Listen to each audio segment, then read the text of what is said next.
Good day. In this short video, we're going to talk about inverse functions.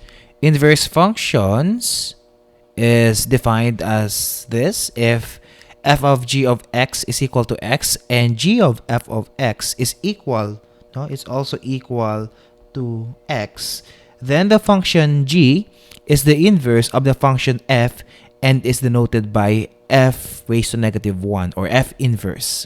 That's how it is read. No?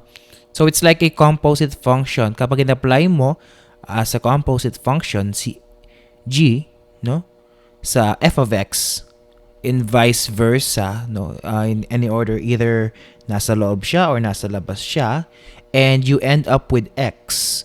No, it cancels out whatever it does to x. Whatever f does to x, it cancels out. G cancels it out. It is the inverse of the function f. No? Parang sa additive inverse, if you're trying to add a number to its inverse, you will end up with 0. Also, if you're trying to multiply a number sa inverse niya or its reciprocal, you will end up with 1. So that's the concept of inverse functions. So how do we obtain the inverse of a function? What we do is we interchange x and y. So for instance, we have the function y is equal to 2x. What do we need to do here? We just interchange x and y, no? So it will end up with x is equal to 2y, and yun na yan. Yun ang inverse. We will just simply express it back in y form. So that means 2y is equal to x, and then dividing both sides by 2, we will end up with y is equal to 1/2 x, or x over 2. So this equation or expression function is the inverse of this one. So for instance, meron kang question na what is the inverse of f of x is equal to 2x? Then f inverse of x is going to be 1/2 of x. You can apply this one as f of inverse of x, something like this. And you're expected to arrive at simply x. It cancels out whatever f of x does to the value of x. Now let's apply or look at more examples of inverse functions. Show that each function is the inverse of the other.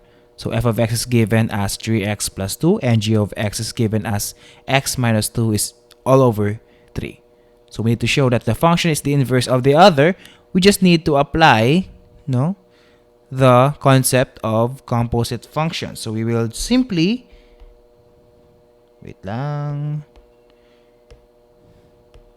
we will simply evaluate f of g of x. No? So that will be 3 of x minus 2 all over 3 plus 2. So, yun. The value of this one, g of x, we will replace x with that value. So, this equates to 3 times x minus 2 all over 3 plus 2. Wherein itong nasa taas at saka sa ilalim, makakancel out siya.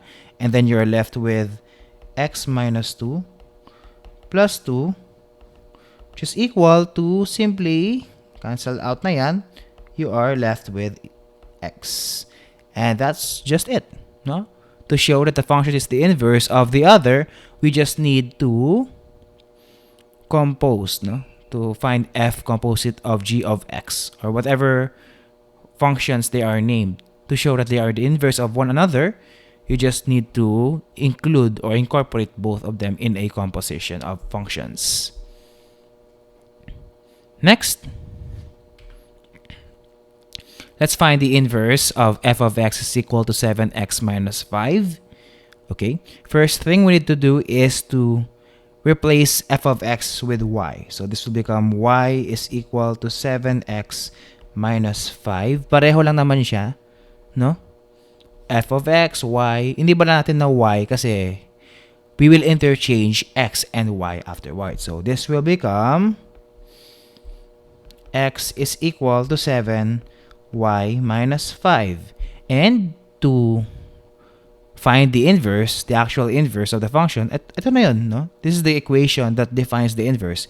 But we're looking for the inverse function. So we will interchange and express this as an expression, no, equated to y. So we will make lipat si 5 sa kabila. So magiging 7y. Okay, ito na muna. 7y minus 5 is equal to x. And then, we will add 5 to both sides. So, magiging 7y is equal to x plus 5. And then, dividing both sides by 7, we will end up with y is equal to x plus 5 over 7.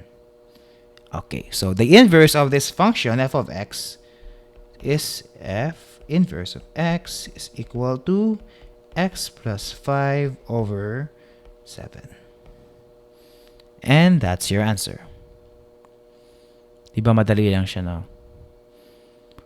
Let's try one more example. Find the inverse. Find the inverse of f of x is equal to x cubed plus 1. Okay? So we will do the same process again. We will replace f of x with y.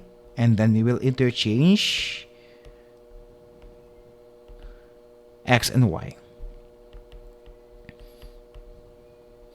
Then, magiging x is equal to y cubed plus 1. And then we will solve for y. So that will become y cubed plus 1 is equal to x. And then y cubed is equal to x minus 1. And then we find the cube root.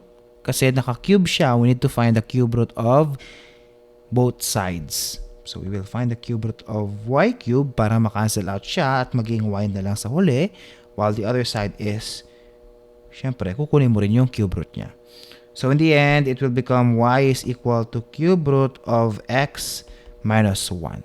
So the inverse of f of x is cube root of x minus 1. And that's it. So if you have any questions regarding inverse functions, feel free to chat me sa Messenger.